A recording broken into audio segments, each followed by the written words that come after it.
ไม่นานเดินนอนเด้อชาวบ้านเนี่ยจ้ะไม่นานข้อมูลจ้ะน่ะจ้าเจ้าดีจ้ะเจ้า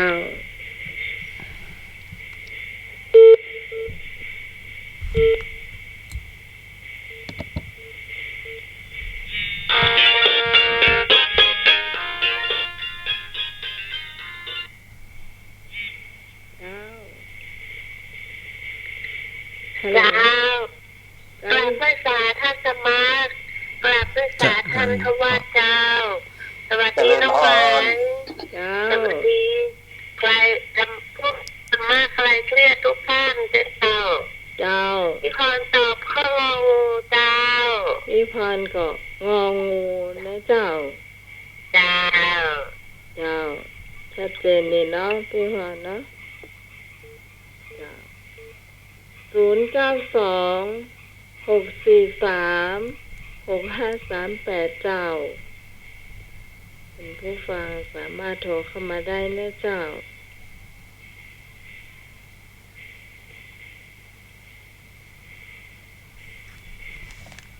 ตอบเข้ามาได้เลยนะเจ้า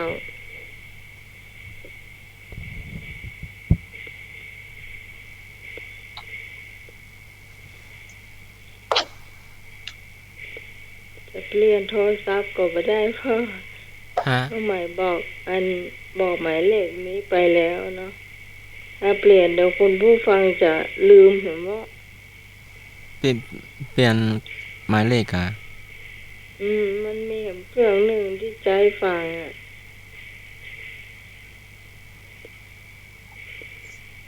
ตะกี้โยมที่โทรไปนี่อีกเครื่องหนึ่งเนาะพี่พรเจ้าตอบมาแล้วมีแม่นวลพี่สาวพรไปตั้งท่านสมัครก็ได้นะเจ้า0821928360นะเจ้าไอ้หนุ่ยโทรมาเนาะเดี๋ยวจะลองโทรกลับกันเนาะแต่ว่าเป็นข้อความมาเป็นข้อความมาว่าไอ้หนุ่ยโทรมา แต่ว่าไม่มีเสียงมาแล้วฮัลโหลโยมนักการครับผมการครับเจริญพรอัตวันนะครับเจริญพรครับผมเจ้าเจริญพรธรรมะเรียนทุกท่านนะครับผมรวมหมดละ3ข้อนะรวมหมดเป็นปุกลุกเนาะครับเป็นปุกเดี๋ยวปุกเดียวเด้อเป็นปุกครับผมนี่ครับปุกเหมือนพวงมะพร้าวกะนั่นแบบเป็นหัวเป็นปุกนี่มันใช้กับผลไม้หรือว่ามันปุกนี่มันน้อยกะครับนั่นยังไม่งัวหรอกมะพร้าวห้องงัวครับปุกนี่บอกว่าเนี่ยกะหมอกหอมเนี่ยกะหมอกมัดหอมเทียมหอมบัวนะครับจะเดี๋ยวมีสายมาเนอะครับผมครับรับสายกันเนอะวัดได้ครับเจริญพรผมเสียนึกครับนึกเมากว่ามีน้อยเขาฟังเสียงไม่ออกเลยนะจะไม่มากก็โอ้ได้กันถ้าจะมาว่าอย่างก็ตะกี้ว่ามะพร้าวเป็นปุกกะครับเจ้านึกตอบข้อไหนที่มีสายเข้ามาแล้วก็ไก่กุ๊กก็ไก่นอเจ้าก็ไก่กุ๊กเจ้าได้เดี๋ยวเราจะขอรับสายก่อนเนอะเจ็บลิ้นเปิดลิ้นผมแล้วครับเจ้าเดี๋ยวมีสายมาเนอะฮัลโหล นมัสการครับผูกแฟนพันธุ์แท้ครับเจ้าผมนึกว่าผมมีรายการแล้วอันนี่มันเลยเวลามาเนี่ย9:30กันนมัสการครับ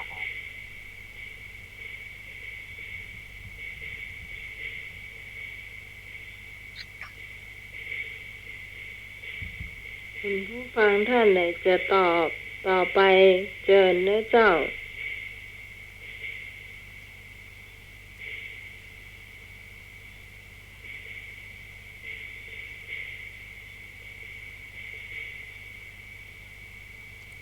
ตอบได้เนอะตอบได้เจ้าข้อใดชื่อว่าทำจิตของตนให้ผ่องใสก็ไม่อิจฉาคนอื่นขอคิดให้อภัยเขาขอไม่พยาบาทปองร้ายงอถูกทุกข้อทั้ง3ข้อ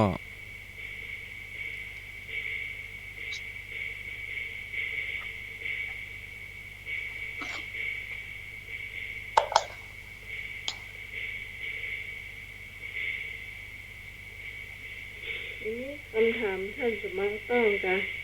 จ้า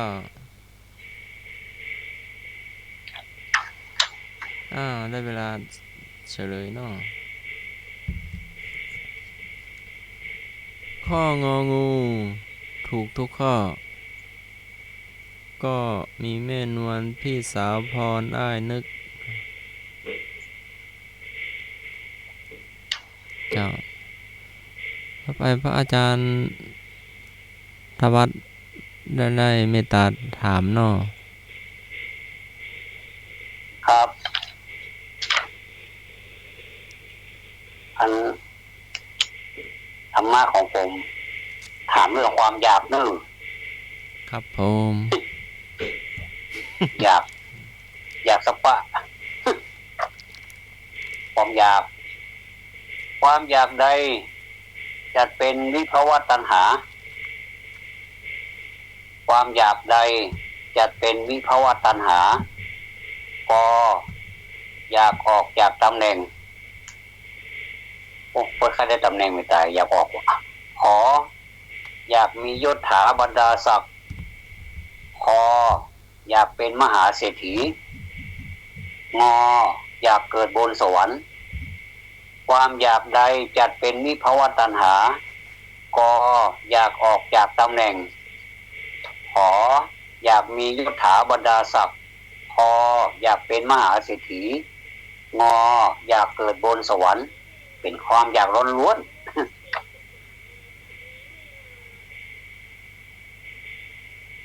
โทรมาได้082-192-8360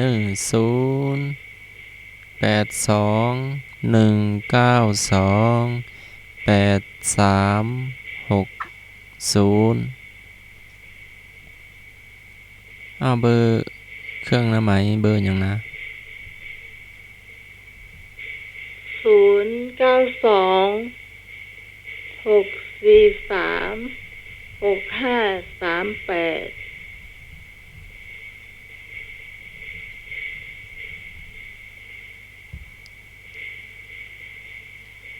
เจอเลยนอเจ้าเพราะว่าตัณหา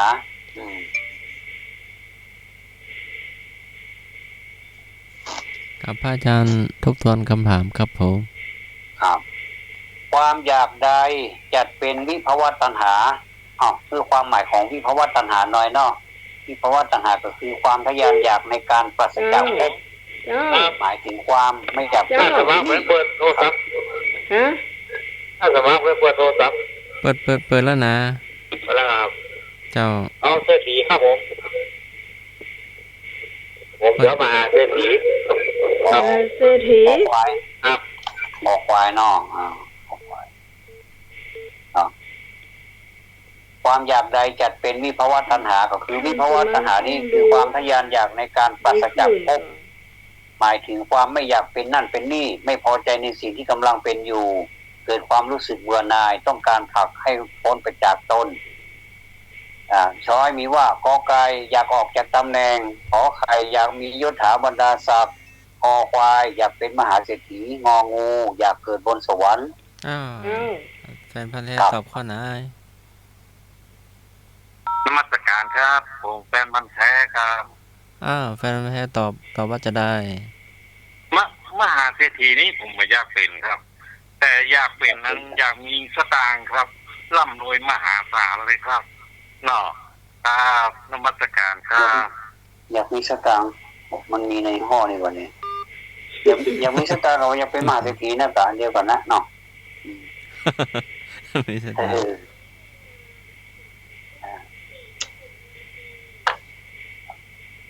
มีภาวะตัณหาที่ก่ออธิบายไปแล้วเนาะมันอยู่ในข้อใดเนาะ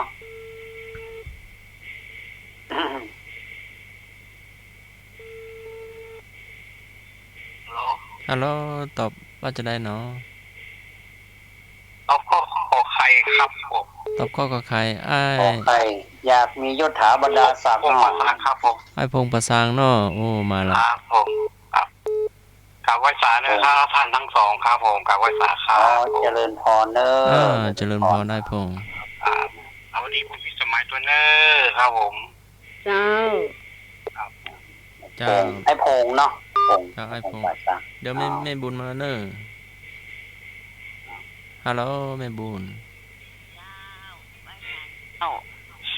อาจารย์นี่ท่านสมัคร อ้าว ภาษาท่านสมัครเลยเนาะ เขาเจริญพรเนอ อ้าว น้องไม้ เจ้า เจ้าไม่เอาข้าวกอกไก่เด้อ ขอไกลเนาะ เดี๋ยวก็ คุณ เจ้าได้ แม่นวล แต่ขออนุญาตวางสายเนอะมีรับสา แม่ ยเน น อะ ว แม่ ลเอาข้อก อไก่ครับ กอไก่ อ๋อแม่นวลขอไกลเหมือนกันเนาะ เจ้า ขอไกล เจ้า ได้เลยจัดให้เดี๋ยวนี้เลยเนาะ จัดให้ เจ้ามีสายมาเนอะเจ้า อันนี้จะเป็นความอยากทางนั้น เจ้า เจ้าน้องไม้ เจ้า ภาษาเจ้าท่านทวาร เจริญพ ให้ก่อน ร เข้ารายการกินยาแก้ปวดไปก่อนเนอะ ฮะ ก็นี่ก่อนเข้ารายการกินยาแก้ปวดไปก่อนเนอะแก้ปวด หน้า หั ไห วน นี่เขาเจ็บหัวขนาดนั้น อันนี้พี่สาวยัง เปล่าเจ้า ต้นเปล่า เจ้าเอาข้าวกอไก่เนอะ เจ้า ขอไกลอ๋อพี่สาวคนเฝ้า ดา คน ว เฝ้าอ้าวขอไก่ถ้าเปิ้นตีโจทย์ออกก็ดึงเปิ้นถึงตอบถูกมันเป็นธรรมดาเนาะก็ตีไปคนละอย่างละอย่างก็เป็นความอยากทางนั้นเนาะเป็นความอยากทางนั้นของมนุษย์ของสัตว์โลกนี้เป็นความอยากตัณหาคือความอยากเนาะอยากได้ใครมีท่านใดจะร่วมรายการแฮมเจอเนอร์ เจ้าน้องเหมยเจ้า เจ้า พี่พรตอบข้าวกอไก่เจ้า พี่พรตอบข้อกอไก่ ก่อน ท่านส เอา มั มา คร ละ พี่โทษนี้เลยเจ้า เอ๊ะ ตะกี้สายมีสายเข้าอยู่เนอะ เออเดี๋ยวน้องใหม่จะหาวิธีท่านสมัคร เจ้า เปิดเครื่องไว้เดี๋ยวพี่โทรหาท่านสมัครแล้วพี่เอา Wi-Fi ของพี่ดีกว่า เพราะตะกี้มีสายมาเรื่อยๆเนาะเพราะว่าก็เลยรับสายอาจจะสายติดกันก็ได้เจ้าตะกี้รับสายพี่สาวต้นเปาแม่บุญอ้ายพงลำพูนแฟนพันธุ์แท้เนาะตะกี้รับสาย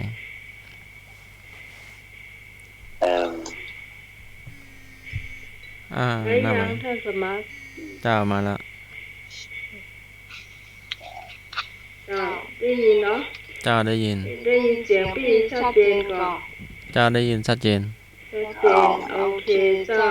เพราะฉะนั้นคุณผู้ฟังเจ้า ตอนนี้น้องใหม่จะวางสาย052010462นะเจ้า อ๋อรับเดี๋ยวนี้สายว่างแล้วเนาะ เจ้า สายว่างแล้วสายสถานีวิทยุว่างแล้วเนาะ น้องใหม่เห็นสายหนึ่งนะเจ้า เจ้ามาแล้ว052มาแล้ว แก้ปัญหาได้ดี เจ้า ท่านใด เจ้าน้องไม้ เจ้า เจ้านมัสการพระอาจารย์คุณทวัฒน์ ท่านส เจ้า มา เจริญพร สวัสดีน้องใหม่เน้อ เจ้าไม่ คุณ ได้ แม่ใครเครียดทุกคนเน้อ เจ้า เจ้ายายเอาตัวไอ้พงไอ้อย่างก็ที่ขอใครอ่ะ อ๋อปงปัสสางขอไข่นี่อยากมียศถาบรรดาศักดิ์เนี่ย เจ้า อ๋ โอ้ อ โหเน้อ จ้ะ พอมันดังคนเดียวนี่ล่ะ เจ้า อ๋อ ตัวไอ้พงนั่นแน่ขอใครเน้อ เอาขอไข่เนาะขอไข่เนาะเลือกก็ตามสบาย เจ้าคุณผู้ฟังที่โทรเข้ามาได้นะเจ้า053-120-5255เจ้า053-120-5255โทรมาได้ ค่ะ เช่น นมัสการ เจ้ ท่านสมาร์ทท่านทวัชเจ้า สวัสดีพี่ใหม่ เจริญ ด้วย พ นะ ร เจ้า โอ้น้อง เจ ต้น ริญพ กล้าร เนอะ เจ้าสิ เจ้าจะได้สเก็ตเจ้า เจ้าน้องขอตอบข้อกอไก่เจ้า ก็ใจต้องเล่าหน่อย เจ้า ต่อไปอ๋อ สวัสดีเจ้า เจ้า เจริญพรเนอะเจริญพรน้องโดยสเก็ต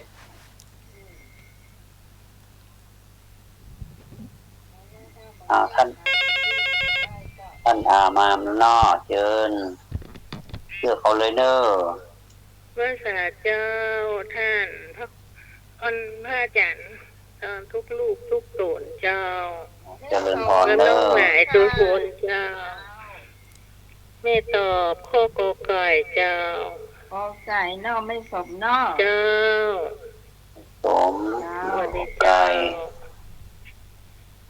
เจ้า สม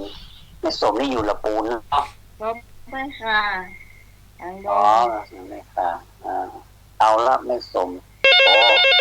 กอไก่นักกันเนอะไก่ท่านนี้นามว่าใหญ่ เจ้าสวัสดีเจ้าน มัสการท่าน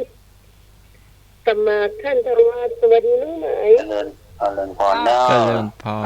ป้าลี ขอ วาง ต่อ สร้า ข้อง ก ก่ อ อน ไก่เจ้า ปลี เจ้า เจ้า ข้อกอไก่ กอไก่กะ เจ้า เอาปลีกอไก่อืมดีใจเนอะดีใจเนอะตอบมานักหน้าให้ดีใจเนอะเพิ่มปัญญาเนาะสาธุสาธุ สายว่างก็โทรเข้ามากันแล้วเจ้าเนาะโทร ครับ เข้า จะ มาได้ นำมาอยู่ แล้ว ในเค เจ้า รื่องนี้ หรือว่าจะ ครับ เป็น สองเครื่องมือนี้ก็รู้สึก 053-0462เนี่ยเจ้าโอ้ ตัวจะล ใช่ ง 053-120-525นะเจ้านี่เบอร์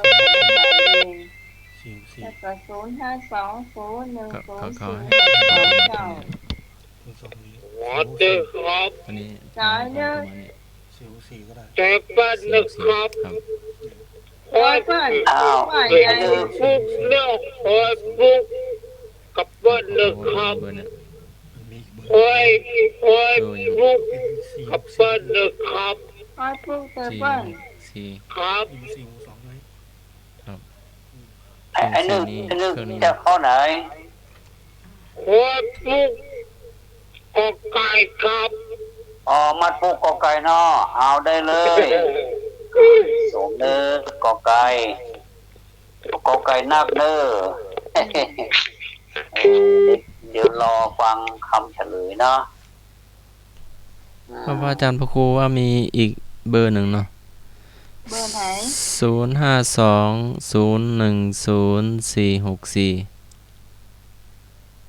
ให้พี่โทรเข้าไหม ฮะ ไม่ได้ศูนย์อะไรนะ เราลองโทรมาดูเนาะ052 ก็052โทรไม่ได้ 010-464 โทรไม่ได้ถ้านาทีละ3 บาทเคยเจอมาแล้ว อ๋อ พังกับพัง อ้าวมาแอมสายแล้วเนาะรับสายเนาะยินดีต้อนรับเนอ เข้าไปได้นะเจ้า อืม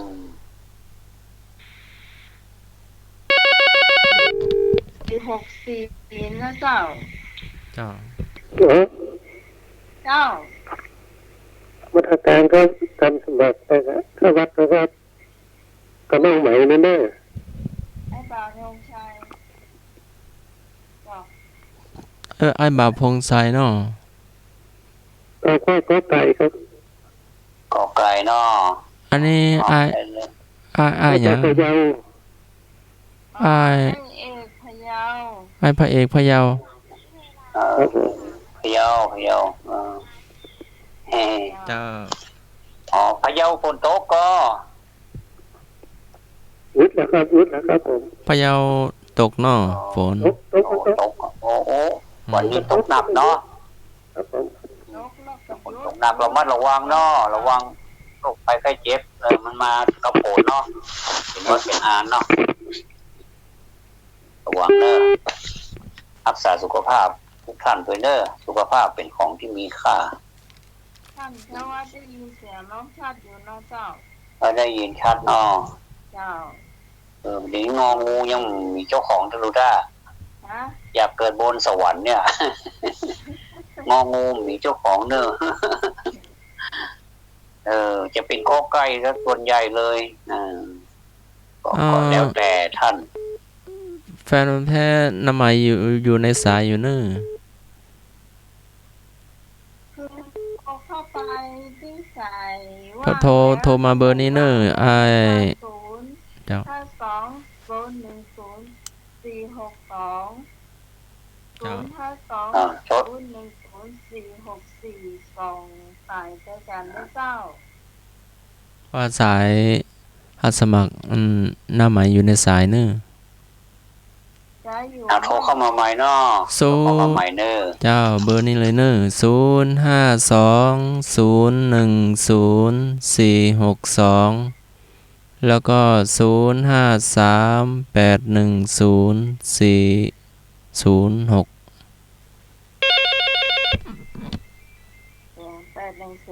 406ใช้ได้เหรอ เจ้าตะกี้เห็นอ้าเอกโทรมา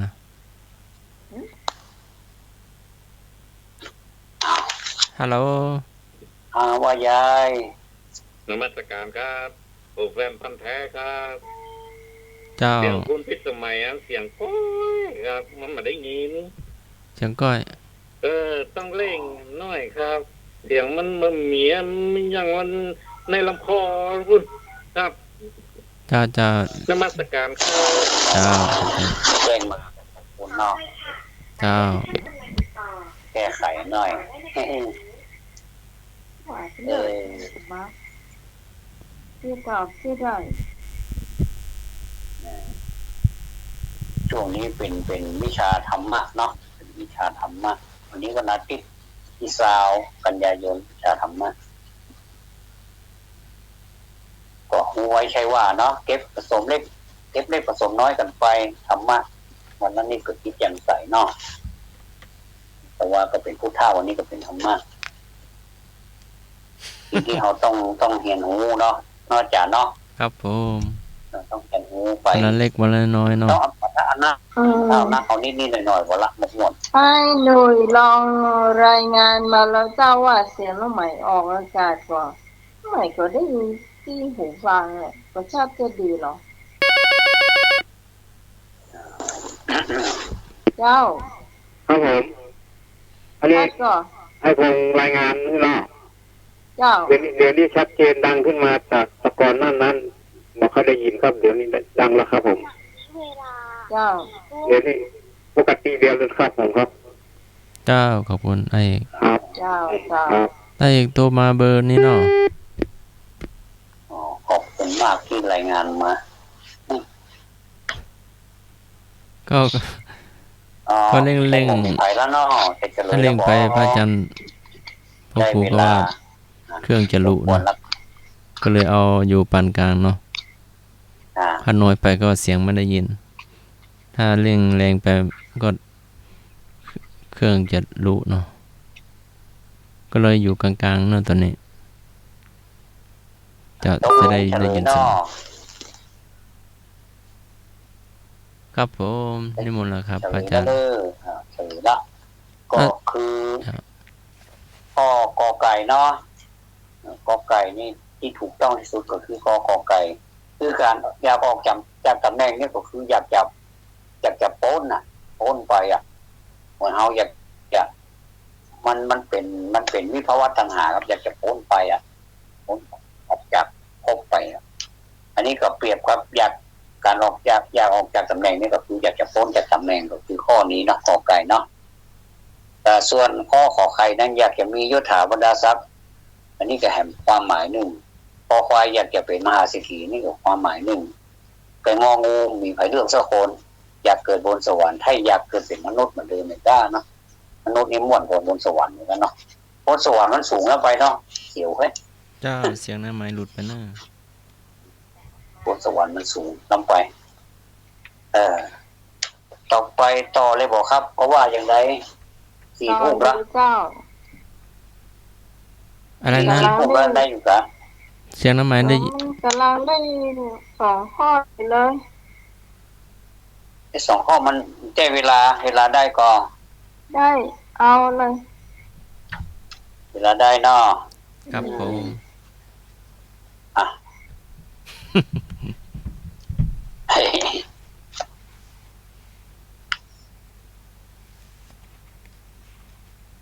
เอาละข้อตะกี้เป็นวิภาวะเนาะต่อไปจะถามวันนี้เป็นตัณหาล้วนๆเนอะข้อใดจัดเป็นภาวะตัณหาตะกี้วิภาวะนะเดี๋ยวนี้ข้อใดจัดเป็นภาวะตัณหากออยากเป็นใหญ่ขออยากได้รับคำชมพออยากได้ของฝากงออยากได้รับการยกย่องข้อใดจัดเป็นภาวะตัณหากออยากเป็นใหญ่ขออยากได้รับคำชมพออยากได้ของฝากงออยากได้รับยกย่องเดินเนอร์สายว่าง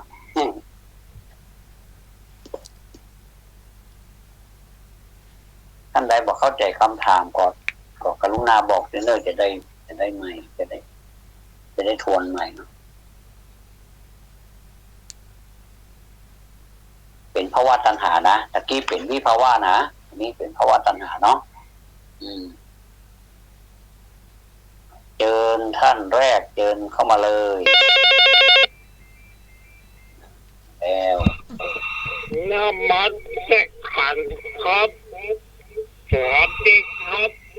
เจ้าไอ้นึกตอบว่าจะได้ไอ้ตงงงครับกอไก่กงกเนาะเจ้าแต่คุณบอกกันนั้นนี่เสียงโจรกันกอไก่กงกกอไก่กงกอ้าวจัดให้อยากเป็นใหญ่อยากเป็นกอไก่เจ้าได้ไอ้นึกเจ้ามีสายมาทางน้ำไม้ตัวน้องมาได้ยินเสียงประเพก่อท่านให้บุญตอบข้อไหนไปผ่านแล้วให้ลึกไปให้บุญตอบข้อกอไก่เนอะเจ้าแม่บุญกอไก่มีสายมาทางนี้เนอะกอไก่เนาะได้ยินเสียงประเพก่อนกอไก่ใช่ต้องอันท่านสมาร์ทท่านทว่าได้ยินเสียงแม่บุญก่อนเสียงไม่บุญก็ได้ยินอยู่นะแต่มันจะน้อยจะเสียงจะลดลงจากน้ำไม้เรื่องเสียงน้องใหม่ดังน้องใหม่เสียงดังได้ยินละตอนนี้ได้ยินชัดเจนขึ้นละอันนี้เรื่องเสียงแล้วได้ยินแล้วเนาะเจ้าได้ยินละได้ยินแล้วเนาะได้ยินแล้วเจ้าแม่น้องเล่นโทรศัพท์เอาโอเคตะกี้แม่เอาข้อนึงเอาข้อกอไก่เนาะแม่บุญเอาข้อกอไก่เนาะเจ้าที่กอไก่มีสายอยู่ในนี่เนาะเจิญมีแหมสายรออยู่นี่เนาะ3120525มากำแพงได้มาเลยเจิญเลยตอนนี้มีสายอยู่หน้าไมค์อยู่เนอะ มาเออแต่หน้ามาเชิญตอบได้เลยเชิญเจ้านมัสการครับผมแฟนพันธุ์แท้ครับเจ้านั้นผมมาอยากครับ ผมอยากมีความสุขมากกว่าครับก็ครับนมัสการครับตอบความสุขเนาะอยากมีความสุขเหรอเนี่ยก็อยากได้รับทุกอย่างมันมีความสุขเจ้าพี่พรตอบข้อกอไก่เจ้าน้องหมายเจ้าพี่พรตอบข้อกอไก่พี่พรกอไก่ขอบคุณมากกอไก่พี่พรข้อกอไก่รับสายเนี่ยเนาะมันไม่ได้สายเจริญพรปลีตอบข้อกอไก่เจ้าปลีตอบข้อกอไก่ปลีตอบข้อกอไก่เหมือนกันเจ้าได้เจ้าไม่สมตอบข้อกอไก่เจ้าไม่สมเจ้ากอไก่เหมือนกันสมกอไก่เนาะชัดเจนขอบคุณมากมีทักษะเลยมาทำเพลงโปรตีนแน่นอนเสียงชัดเจนเนาะเจ้าได้ยินชัดเจนเจ้าเสียงเนาะเจ้าขออนุญาตรับสายนึงเจ้าเอางูอยากได้รับยกย่องเนาะได้ยกย่องเชิดชูเนาะเชิดชูอยากได้รับยกย่องอันเดียวกันเนาะอาจารย์เนาะก็แล้วแต่อยากได้หรืออยากลองมีสายมาหนึ่งเจริญพรละสายครับผมขอตอบครับเจ้าไอ้พงษ์ตอบข้ององูครับผมงองูเนาะครับผมเจ้าเจริญพรได้เลยงองูอยากได้รับยกย่องเจริญพรเจ้าไม่นอนตอบข้อขอไข่นะจ๊ะไม่นวลข้อขอไข่อยากได้รับคำชมอยากได้รับคำชมเนาะไม่นวลเจ้าอยากมีหลายอย่างเนาะ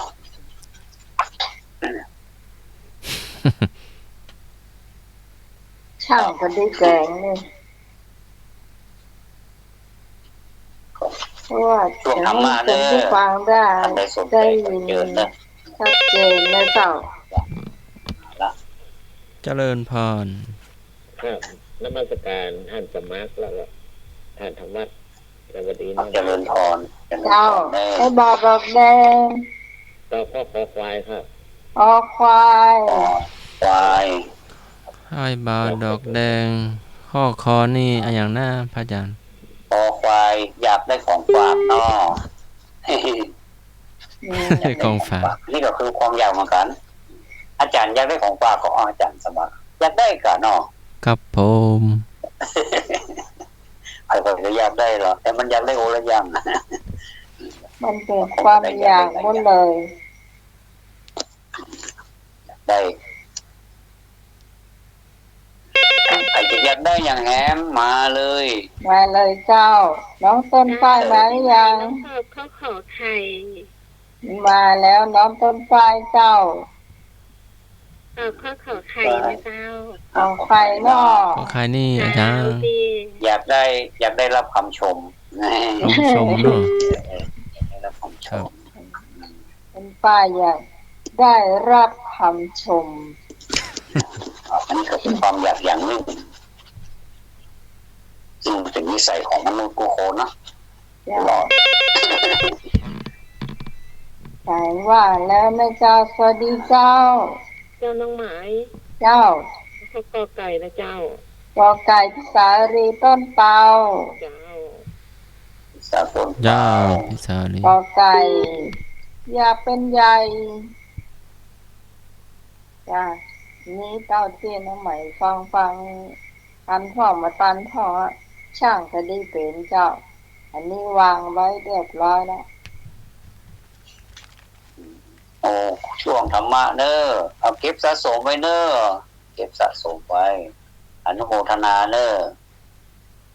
สะสมปัญญาเนาะสะสมปัญญาแม่นแล้วเจ้าเกิดมาในภพในชาติใดก็จะมีปัญญาเนาะมีคนที่ตามนักนะท่านทวัตนะคนที่ตามนักช่วงพุทธธรรมะเนี่ยมีคนที่ตามนักเจ้าเนาะสายนักสายนักเขากดเปิดทับสายอยู่บ่เป็นอย่างเนาะเปิดเจ้าอยากกินเวลาน้อยก็บ่เป็นอย่างธรรมะนี่เป็นสิ่งสำคัญเป็นอย่างเจ้าเฮาไปจบอันสักบ่ายโมงก็ได้เจ้าบ่ายโมง5 ทุ่มเกินพับเพียบเลยโอ้โหนั่งพับเพียบเลยโอ้โหเดี๋ยวนี้นั่งปตวายอยู่นะสตอมนี่เริ่มจะพับเพียบแล้วนะเป็นหน่อยโคตรวายเหมือนหนังอันอย่างก็เป็นห้องว่าเก้าอี้นั่งเนี่ยสบายเก้าอี้มันอยู่ที่นึงมันตอนนี้พระอาจารย์ก็เดินจงกรมอยู่เนาะครับเดินจงกรมตัวเนาะหรือว่านั่งสมาธินั่งสมาธิจังนั่งคัตสมาธิอ๋อครับคัตสมาธิแล้วคนตอบนักเหมือนกันกี่ฝ่ายเนี่ยเอาหมายตอบข้อไหนที่ฟังปัญหาได้ฟังพ่อไม่ได้ฟังพ่อก็คืออาจารย์ทบทวนรอบสุดท้ายเป็นภาวะตัณหาเนาะภาวะตัณหานะภาวะตัณหาเหรอตอไก่อยากเป็นใหญ่ขอไข่อยากได้รับคำชมคอควายอยากได้ของฝากงองูอยากได้รับยกย่องอันไหนที่มันมีความหมายที่ตรงเป๊ะที่สุดเอาเลือกเอาอยากเป็นใหญ่จ้ะเป็นไงกะเอามาปลูกเลยเนาะเจ้าเป็นใหญ่แล้วก่อนนะจ้ะจะสมัครหรอครับสมัครของฝากรับของฝากเนาะเหมือนได้ดอกแดงเนาะครับผมดอกแดงเอาละบ่ได้เวลาละได้เวลากาละละเจ้าเนาะได้เวลากาละละข้อกอไก่เนอะถูกต้องข้อกอไก่ถูกต้องอยากเป็นใหญ่ก็คือมันเป็นภาวะตัณหาเพราะว่าตัณหานี่คือตัณหาในภพอยากจะได้นั่นได้นี่อยากจะเป็นใหญ่โตขึ้นไปอยากจะเป็นใหญ่เป็นโตเป็นอิสระเป็นที่มันใหญ่กว่าเก่าผมพูดจะใหญ่อย่างไรแล้วนายใหญ่ก็อยากจะใหญ่อยู่นะนะแล้วก็ถ้าอยากได้รับความชมนี่มันยังเป็นลูกน้องของอยากเป็นใหญ่อยู่หรอกถ้าเป็นใหญ่แล้วก็ได้หมดหมดเนี่ยอยากได้ของฝากอยากได้ความรับความยกย่องเนี่ยสังเกตพอเนาะว่าคนที่เป็นใหญ่แล้วเนี่ยเป็นใหญ่แล้วนะของเติมมาฝากหมดเนาะห้องใหม่เนาะเจ้าแต่สำหรับเขานี่ถ้าเขาบอกเป็นใหญ่นะน้ำไม้จะเสริมครับผมถ้านึกท่านทว่าเจ้าถ้าเป็นใหญ่แล้วนะคือมีคนเอานั่นเอานี่มาไหว้มาสปาสเปดเนาะแม่นถ้าเขาไม่ได้เป็นใหญ่นี่เขาต้องก่อนในเมื่อมันเป็นใหญ่แล้วนะมันก็ได้ก็ชมเนี่ย3อย่างนั้นมันเดียวมาหมดแต่นะอยากคนนั้นอยากคนนั้นนี่มันยังน้อยอยากเป็นใหญ่นี่ใหญ่เลยเจ้าครับสายนอมีสายมาเนอะแท้ว่าใดว่าเลยตอนนี้อยู่นมัสการครับแล้วว่าแล้วแหละถูกหวยรางวัลที่1ระวังใหญ่เป็นใหญ่นะแต่เดียวมันจะดับล่วงเนอครับแต่หน้าที่มันเดือดร้อนมันเดียวนี่ก็เยอะแยกกันเป็นใหญ่นะการ้อนถ้าหากว่าทำสวนน้อยมันก็เดือดร้อนหรอกนี่ทำสวนยังไงมันก็ยิ่งเดือดร้อนเนาะเจ้าขอบคุณขอบคุณมากเดี๋ยวขอทบทวนรายชื่อหน่อยสำหรับท่านที่กอไก่ตะกี้มีไอ้นึกเนาะมีไอ้นึกแล้วมีแม่บุญมีไผ่แบบมีพี่พรมีป้าลีมีแม่สม มียันพิสาต้นเปามีสมัย1 2 3 4 5 6 7ท่านเนาะติดต่อนะก็แล้วไป2ข้อ3ข้อรวมถึงของอาจารย์สำนักด้วยเหรอเอาอยู่กะเอากะก็ว่าเอาอย่างนี้ฮะเอาอยู่ได้อยู่ขณะนี้เวลา16 นาทีอ้าวเดี๋ยวนี้เขาอู้ถึงว่า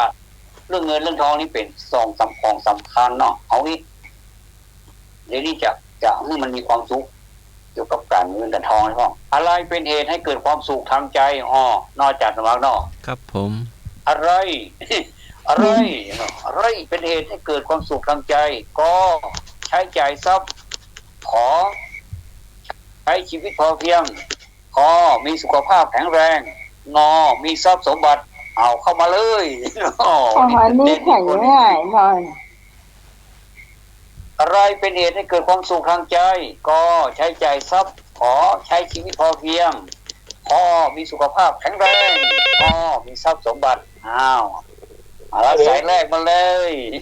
ครับเจ้าไอ้หน่อยขอไปกูครับคิดดีแล้วกันนี่มาละของเดิมนี่คิดดีแล้วกะครับขอไก่กุ้งโง่ใช้ใจทรัพย์เนาะได้แล้วไม่ต้องมาสอนที่ไม่กล้ามาไก่สอนมาเต้นนั่นยายไม่ต้องคิดเขาบอกเลยอะไรเป็นเหตุให้เกิดความสุขทางใจเกิดความสุขทางใจนะเอาเลยเจ้าแม่ก็ควายว่าอะไรก่อนควายว่าสุขภาพแข็งแรงจะเอาก็ควายเจ้าไม่บุญควายเนาะครับขวัญไม่บุญกับควายแล้วเนาะเจ้าเหมือนกันนะครับไอ้เด็กควายเหมือนกันขอบอกอันนี้ก็คอควายขอบอกพี่ทำมากับควายเตอได้เอาจัดให้บัดเจ็บพี่กันเนอะบัดเจ็บพี่กันเนอะชัดหน่อยจ้ะชัดมาอันนั้นเจ้ามาสายแล้วเนาะพี่พรขอไข่เนาะพี่พรขอไข่พี่พรแล้วจ้าพี่พรกับเต้าขอไข่เนาะพี่พรมีสายมาตัวมาเนอะตะกี้พี่พรเอาขอไข่เนาะตาโยมยังต้นไฟต้นไฟขอควายเนาะโยนต้นไฟเจ้าต้นไฟเนาะจัดให้เจ้ามีสุขภาพแข็งแรงเนาะเห็นสายเนอะฮัลโหลรับสายนี้เนาะอาจารย์เจ้าน้ำไหมจ้าไม่นอนไม่นอนแล้วคอควายมันไม่อุ่นเลยนะจ้าไม่นอนขอควายแสดงว่าทุกท่านมีสุขภาพแข็งแรงเจ้าดีจ้าดีเจ้าไม่นอนเจ้าตะกี้เสียงเป็นผู้ชายเนาะโทรมาหมาย053810406เรารับสายนี้เพราะว่าสายตุยกันมาเนาะสวัสดีเจ้าน้องไม้จ้าขอควายเหมือนกันเนอะควายพี่สารีต้นเปาเจ้าขอควายมีสุขภาพแข็งแรงเจ้าใช่เลย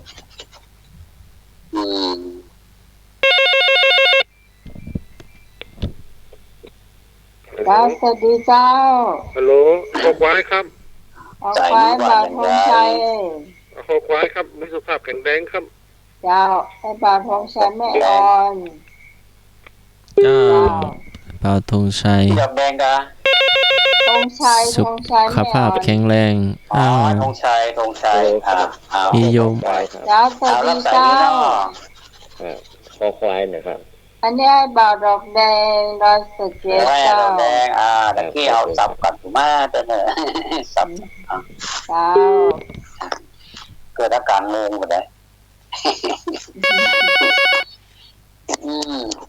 ก็เยอะมากสวัสดีเจ้า ข้อนี้ของคนสนใจนักเหมือนกันเด้อ คอควาย พงประสานครับ ไอ้พงปลาซาง ครับผม เจ้า ภาษาโงเนาะอ้าว เจ้าสวัสดีเจ้า เจ้า ขอข้อควายเจ้า กะหรี่เจ้าก ะหลี เจ้า เจ้าก ะหลีบ่อสร้างสันกำแพง เจ้า วันนี้พี่ตองหายไปไหนนี่พี่ตองมาเนาะเจ้าสวัสดีเจ้า เจ้า ไม่ส่งก็เอาคอควายนะเจ้า มันไม่ส่งเจ้าคอควายเจ้า เอาเลยได้เลยจัดให้ จัดให้จัดเต็ม อ๋ออืม มันจะถูกนั่นก็เป็นเรื่องเนาะเขาทำหน้าที่การตอบ อันนี้ก็ทำหน้าที่การถาม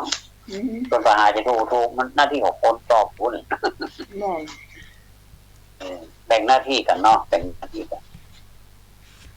เหมือนเนาะ มีท่านใดก็มีเจอเนอ มี ร์ แถมก็ สอง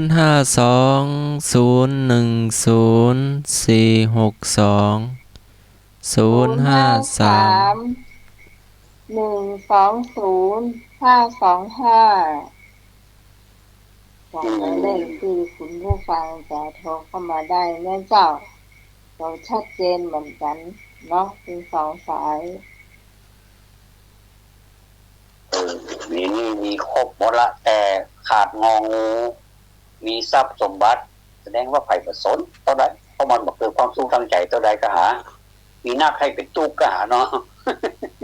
กว่าคำมาฟ้อน เลยมีไม่เอาลูก มีสตางค์มากมีสตางค์มากกว่าเขามายืม สายแล้วเนาะห้ามสายเนอะ เจ้าสวัสดีเจ้า ข้อที่มีทรัพย์นะครับผม พอที่มีคนนั่งเลยเนาะ แต่ขยาวนะครับ เจ้าอาเอกพะเยา ไอ้เอกเอาเหมือนเพื่อนเจ้าไอ้เอกพะเยาเขากำลังไหวอยู่ เอาของ มี ควาย ส นะ ตางค์ เนาะ มากกว่าเขามายืม เอาของงูกะ น้องงู งองูเนาะ เจ้า ที่เหมือนไผ่เนาะ บอมเบิร์นไทยเจ้า ยังมีท่านเดียวอยู่เนอะไผ่จะมาลูกเป็นเพื่อนพวกนี้ เจ้า คอควายนี่มีนักแต่งองูมีท่านเดียวอยู่กอไก่ก็มีท่านเดียวไว้นุยกอไก่ก็มีพี่พร เจ้า คอควายนี่นับเลยนี่มัดปุ๊กแต่เนอนี่นะที่จะเป็นปุ๊กมาเนี่ย อืม ปลาเศร้านี่ไผ่ก็ พี่พรเจ้า พี่พรปลาเศร้าเนี่ยส่งนักคอควายนักเลยตะกี้กอไก่นักนี่เขาย้ายมาคอควายนักสำหรับ เจ้า ถ้าใครจะร่วมตอบคำถามไหมเดินเนอร์สายว่างคนนี้เลย เมื่อไหร่จะตอบเจ้า เอาเลยเอาไหน สุขภาพแข็งแรง อันนี้ผู้ดำเนินรายการสุขภาพแข็งแรงเนาะ เจ้า ได้เลยอาจารย์สมัครเราว่ายายนั่งยิ้มอยู่5 ก้า สมัครเอานั่งสมาธิ นั่งสมาธิ ที่พระอาจารย์ทวัดนั่งอยู่ตอนเนี้ย มันมีไง เอาอาจารย์ทวัดว่านั่งสมาธิอ่ะ เพิ่นเติมเดียวเนี่ยอาจารย์เพิ่นเติมเดียวนะรุ่นที่เจ้าเติมหรอเป็นหน่วยเติมเนี่ยเป็นหน่วยเติมถ้าน้ำกาแฟเพิ่นแห้งก็ไปชงมาใหม่ละเติม เอาจนเมากาแฟออกห้องส่งว่า ครับผม เอาข้อไหนแก้ครับข้อไหนฮะใช้ใจก็ใช้ใจทรัพย์ขอใช้ชีวิตพอเพียงก็มีสุขภาพแข็งแรงงอมีทรัพย์สมบัติสุขภาพแข็งแรงนะสุขภาพแข็งแรงอ่ะจะสำนักเนาะครับผมแล้วเวลาสมควรแล้วเนาะจะได้เฉลยนะบัดนี้เนาะ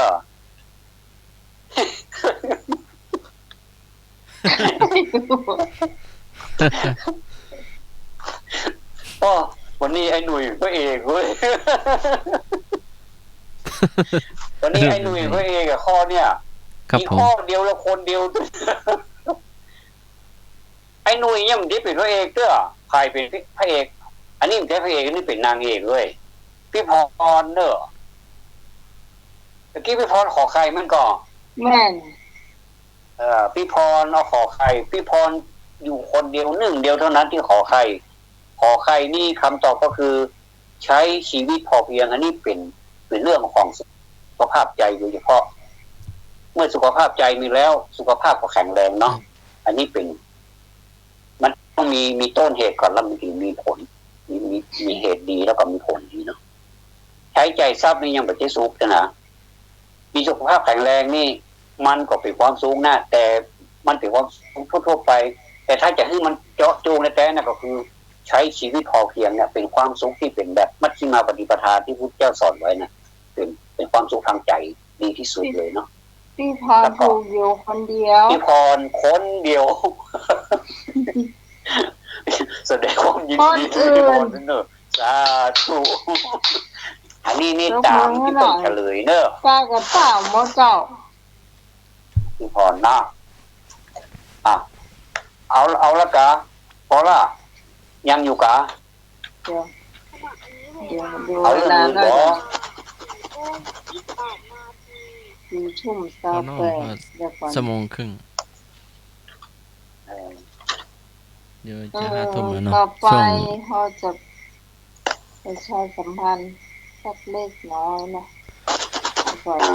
ระชาสัมพันธ์ประชาสัมพันธ์เดี๋ยวขอประชาสัมพันธ์น้อยลงก่อนว่างานกฐินของวัดสาหินนะจ๊ะสำหรับคนที่ร่วมทำบุญกันน้ำไหมมาขออนุโมทนาตัววันนี้ก็ได้ผู้ร่วมบริจาคน้ำเพิ่มเติมเข้ามานะจ๊ะก็คือที่ตองปลาบงสารปีนะจ๊ะ200 บาทเนาะตอนนี้เนี่ยถ้าจะอู้ถึงว่าเขา100 เมตรนี่มันเกินนะจ๊ะเนาะแต่ว่าเขาก็เอาอยู่เนาะมันเหลือดีกว่ามันนิดนะจ๊ะได้100 กว่าขวดละว่าประสบความสำเร็จนะจ๊ะสำหรับรายชื่อนั้นถ้าจะให้อ่านโวยๆก็ให้หน่วยเจ้ารายชื่ออยู่ใต้หน่วยถ้าก็ที่ตองนี้เพิ่นบอกว่าอันผู้เป็นว่าก็ตามเข้ามาให้นะก็ขอบคุณนะเจ้าสำหรับที่ตองปาบงสารปีไอ้หน่วยถ้าโทรเข้ามาได้ก็โทรเข้ามานะเจ้ารายชื่ออยู่ตรงพุ่นหมดเลยนะเจ้าสำหรับตังน้ำไหมนี่โอนไปให้หมดแล้วเนอะโอนไปหมดละให้ฟังอยู่นะเจ้าหน่อย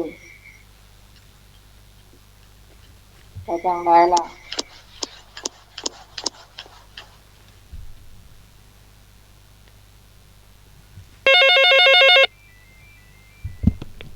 ครับผม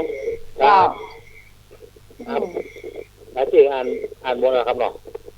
อ่านทั้งหมดเลยเจ้าครับที่รายชื่อนะครับเจ้าคุณสุรีนะครับเรืองใจนะครับผมบ่สร้างสังกะแปงนะครับ200 บาทนะครับเจ้าคุณนุชกับลูกสาวน้องฟางนะครับบ้านเมื่อริมน้องเพิ่ง200 บาทนะครับ อนแก้วนะครับแล้วก็ เหลืองแก้ว เมืองแก้วครับ อืม มานะครับคุณดิเลกชูรักษานะครับน่าแบบดอนแก้วดอนแก้วเหมือนกันเมืองแก้วนะครับ เนี่ยดอนตันเนี่ยเจ้า ดอนตาลนะครับจันฟองสุราชัยนะครับแล้วก็ดอนตาลหน่อยครับ100 บาทนะครับแม่จื้นสุริยดอนนะครับแม่น้องใหม่นะครับ200 บาทนะครับคุณยุพากันท่าวังนะครับกับลูกบ่าวนะครับกิตตักนะครับ200 บาทครับไม่ลืมใกล้นะครับถ้าเมื่อต่อมานี่ก็คุณพี่ซองพี่ตองนะครับคือเพื่อนซองสีนะครับจันตุน ครับผมรวมมา200 บาทนะครับครับ แม่แดง ครับ แม่แดง ตั้ง แล้ว น้ำคุณดอย แม่แดงแล้วเจ้า ไม่แดงครับไม่แดงก็200 บาทนะครับพวกไม่แดงกัดไม่แดงก็กระล่อมนะครับ รัตนาพรหมชยานะเจ้า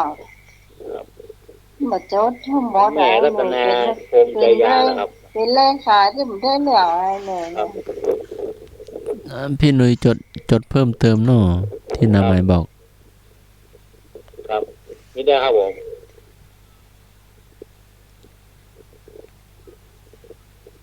หมดแล้วนะแล้วก็ไอ้หนุ่ย600 บาทนะเจ้าแล้วก็มีน้องใหม่600เหมือนกันนะเจ้า ครับนี่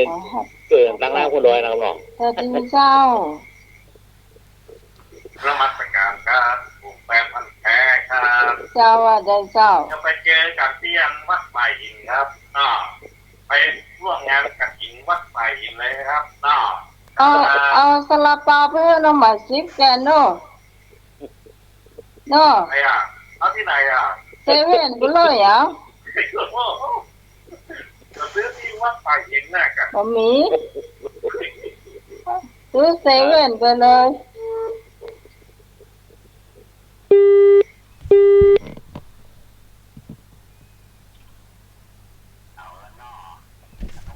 เจ้า ที่เรียบร้อยแล้วเนาะ เจ้า บุญทักษาทุกท่านเนาะตามน้ำ ก็สำหรับน้ำโคกกับน้ำเป็นต้านะเจ้าสำหรับตอนนี้ก็ได้เกิน100 ขวดแล้วนะเจ้า100 กว่าขว ต่ ด อไปเป็นประชาสัมพันธ์อีกอัน รับกฐิ ห น นึ่ง แล้ว เนาะ มีวันที่อย่างก็อาจารย์ วัน ในเรื่องกฐินแล้ว วันที่ว่า วันเสาร์ที่17 ตุลาคม 2563 เวลาบ่ายโมงเจ้า พิธีทำบุญทอดกฐินมหาวิทยาลัยเชียงใหม่เนาะทอดณวัดฝายหิน แล้วก็วันที่25โครงการธรรมสัญจรตำบลสุเทพคณะสงฆ์ตำบลสุเทพเขต1เขต2ร่วมกับเทศบาลตำบลสุเทพหน้าวัดโพงน้อยตำบลสุเทพเนิ่งตั้งแต่ตอนเย็นเนาะวันที่25กัน25 กันยายน 2563 วันนี้ก็วันที่20แล้วเนาะ วันที่20ละ เจ้าแล้วก็วันที่26 27 28 29ก็สอบนักธรรมชั้นตรีเนาะ เจ้า ของพระสงฆ์สามเณร เอาละไป ก็ตั้งใจดีดูหนังสือเนาะดูหนังสือเนาะที่จะสอบนักธรรมแล้วเนาะครั้งหนึ่งในชีวิตก็สอบไปสอบเนี่ยประโยชน์เนาะประโยชน์ สำหรับกรรมเก่าในเจ้าวันนี้กรรมเก่าคุณผู้ฟังท่านไหนจะเริ่มก่อนเชิญในเจ้า เก่าไข่ปลาให้ปะ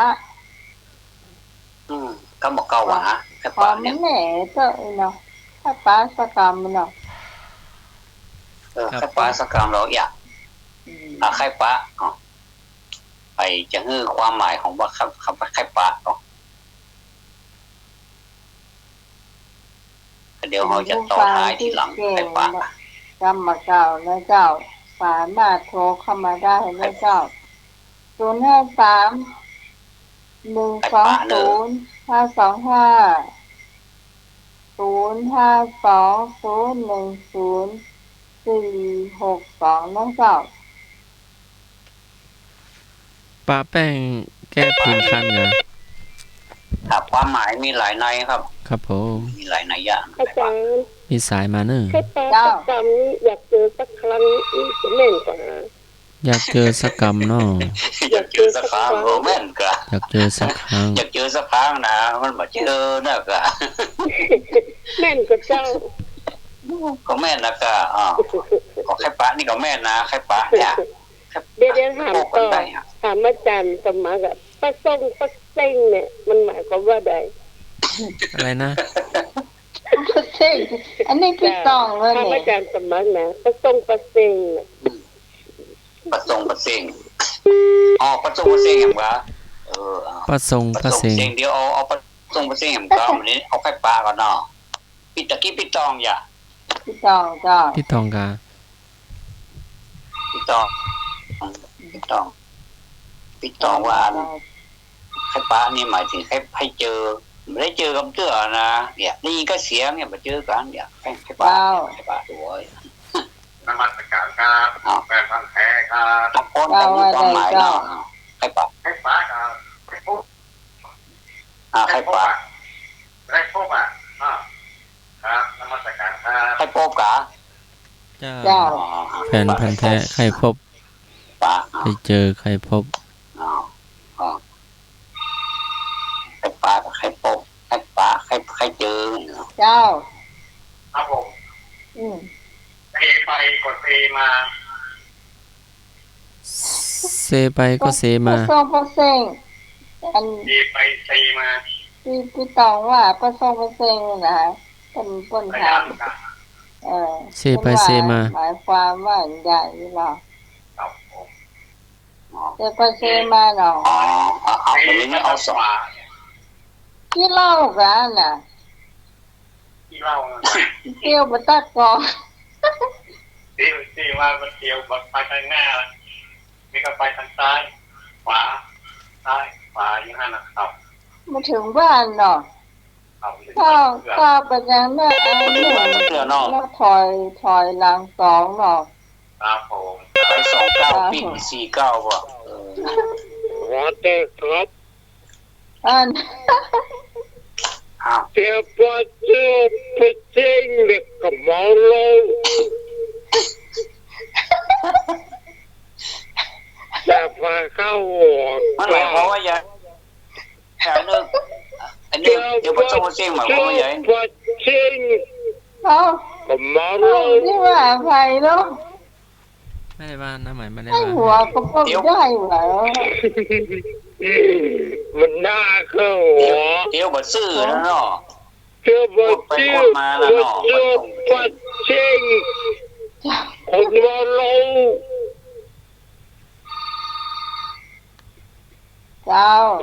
มาแอมสายแล้วเจ้า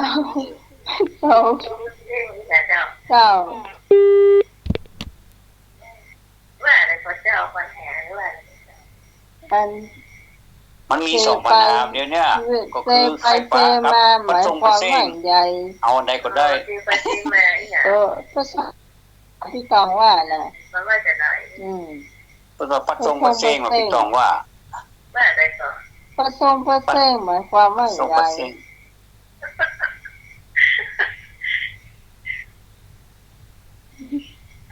ไข่ปลาสักตอมเนี่ยอะไรต่อไข่ปลาสักตอมไข่ปลาสักตอมนั่นการทว่าเจ้าโคจิเป็นไข่ปลาสักตอมเนาะเนี่ยก็ให้ไข่ปลากันเนี่ยอันนี้ก็ไข่ปลานี่มีสองอย่างนะปลาทรงปลาเส้งกับไข่ปลานะนี่ก็เสียงเนาะไข่ปลาสักตอมใบเนาะไข่ปลาสักตอมเนาะคนไข่ปลาสักกำว่าบอกไข่นก มันได้ปะกันเนี่ยนะเนาะแค่ปะเนาะ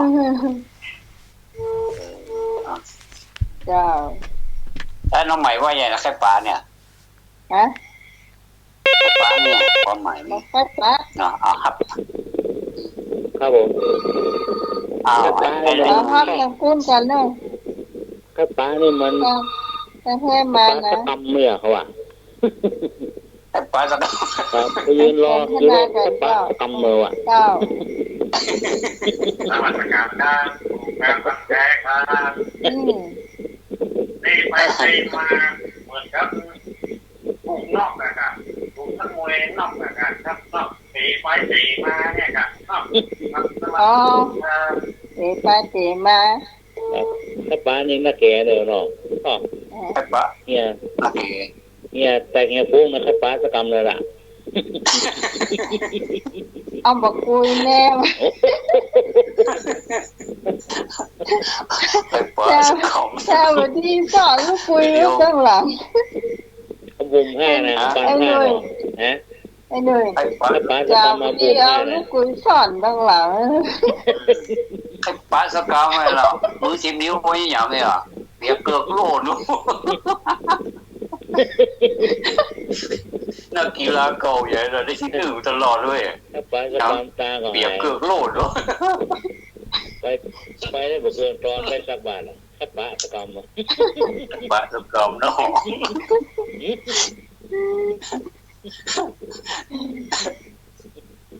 อ๋อนักพี่ตองพระโซพระเซนี่รับเข้าวัดไปอ่ะพี่วันอ่ะ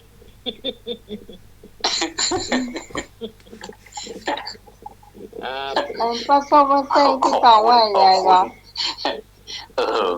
ฮะ ม่วนนี่นะกำนี่ม่วนนี่นะ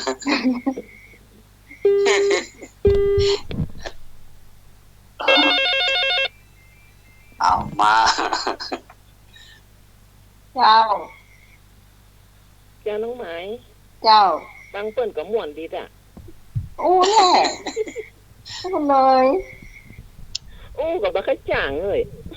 จ้างกะเหมือนเฮาอู้กันน่ะกะ ท่านวัดว่าอย่างก็คัดปลาสักกรรมก็ว่าคัดปลาบ่ได้ ปะก็กว่าสักกำแล้วเนาะก็ยังดีกว่าบ่ได้ปะสักกำก็ยังดี คัดปลาก็ยัง บ่ ว่า ได้ปะถึงใหญ่นี่ ก็แบบว่าเขาอย่างว่าเฮาอ่ะเขาว่าอย่างนี้กับเขาก็ว่าคัดปลาสักกรรมไม่แน่จริงเนี่ยเขาแน่จริงเด้ออย่างเขาก็ว่าอย่าง จริงมาเลยนะ แน่จริงก็มาเลยคัดปลาอ่ะ มาแขนเป้มาเนาะ จ้า แน่ อย่างก็เขาว่าเอานั่นมาฮือเอานี่มาฮือเขาก็ว่าคัดปลาอ่ะ ไม่ล่ะปะมันมาแน่แล้ว มันแน่จริงมาเลยคัดป ต้อง ลา แน่ๆกะ เอาเรื่องจะเอานั่นมาฮือเลยเอานี่มาฮือเนยเขาก็ว่าคัดปลาแน่จริงมาเลยอ่ะเขาก็ว่าอย่างนั้น นะยังปลาเอาไปเลี้ยงน่ะปล่อยเขาจ่ายคนเดียวอ่ะให้ปลาคนจ่ายแทนเขาชั่วไปเชี่ยงทางหมดแล้วเขาไม่ใช่ใจเอาสักเกิมาให้ปลาแบบนี้ ไอ้บ่คัดปลาเนาะ ไม่ เจ้า ยิ่งกว่า ไป ให้ปลา เจ้า เจ้า ให้ปลาคนจ่ายแต่แกคนนะเอาแล้วเนอะให้ปลาอ๋อติดปัญหาใหญ่แล้วเนอะให้ปลานี่นะ ใช่กะไอ้ปลานี่มัน โอ้ จะถ้าทำเฮามิ่งของไอ้ปลาสักกรรม เข้า เล ใจ ย เด้อ มี โอ้ มีสายมา เจ้า เนอะ ไอ้หมอนี่มันเดินประทรงประสิงไอ้ปะไอ้พวกเป็นสกรรมน้อยนะปีปกด้วยนะไอ้ปะไอ้พวกสกรรมมันเดินประทรงประสิงนะ อ๋อให้ปลาคนประตูประเซงเหรอ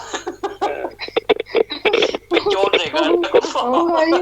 โอ้ยหาเอาฝนดีเดี๋ยวก่อนเด้อ เมื่อใครปลาคนเกี่ยวประตูประเซงวะก็เดียวก็ได้หิ้วปีกับบิ๊กบ้านพวกน่ะ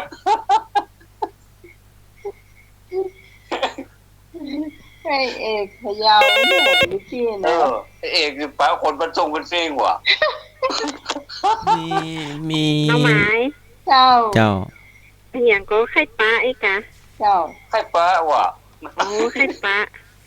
พวกไข่ปลาคนผู้ไหนบ่มีห้ามน่ะเนาะน้องใหม่เนาะ โอ้โหเจ้า โอ้โหปลาอันบอกให้มีความสูงเท่าไหร่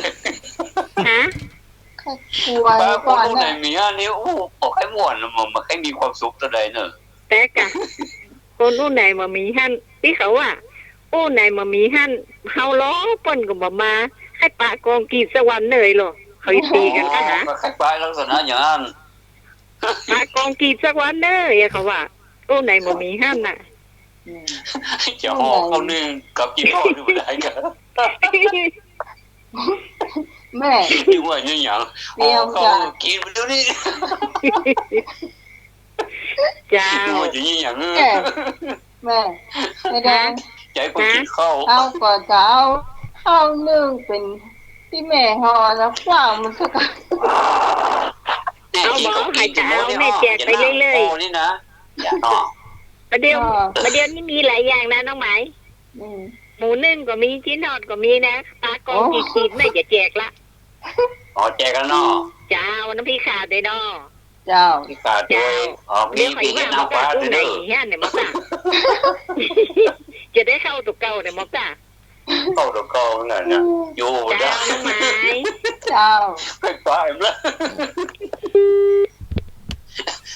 อันนี้ก็ม่วนกันเนาะคลายเครียดกันไปวันนี้ก็ฝนตกทั้งวันก็บอกให้ม่วนนะ กันเดียวก็ เป็นพวกยืนบอกให้ปะ กันเดียวของย่างโอ้ไอ้หนูทำมัดเกือบไว้ก็ได้เนอะพอเกือบหายละเจ้า เจ้าน้องไหมตะกี้แถมเบอร์นั่นเบอร์อย่างก็ เดี๋ยวใจ 1205255เดี๋ยวไอ้อย่างก็120 053นะ เจ้า 120 120 525 525 อ้าว หอดหน้ากับเจ้าประชุมมาเถอะ อันนี้ใครปลาตัวเลขกัน เจ้าเป็นหวย เอ้า ฮัลโหล ใครปลาเราว่าปัดส่งเซง ครับผมแฟนพันธุ์แท้ครับ เป็นว่าจะได้เอาเลย รวบรัดเลยกายอันไข่ป้าเนี่ยอันต้องไปเจอผีครับเนาะผีไข่ป้าผีครับ นักเมื่อตการครับ โอ้ปลาปีกันโลดปลาลาบ ใครเป็นไม่เหมือนเปิ้ลนะ ป้าคนเดียวต้องเอาไปบอกป้า เดินอยู่ปลาผีว่ะอยู่ได้อยู่คนเดียวเนี่ยโอ้ไปดูกันดู ไม่เหมือนเปิ้ลนะแป๊บปี ใจฟอมันจะตายเนี่ยนี่นะพ่อตั้งหน้ากล้าเนี่ยติดใจฟอต้องไปแคบโหลดละ เจ้าสวัสดีเจ้า รับสาย ครับ โอ้ผีโอ้หัวโอ้ผีเพิ่งมีวิญญาณแก่หลอกผีหลอกคนดีกว่าคนหลอกผี อะไร ครับเต อัน เด นี้เพลงพวกกาสายโชนเนี่ยเนาะนี่นะมีแต่คนหลอกผีน้องก็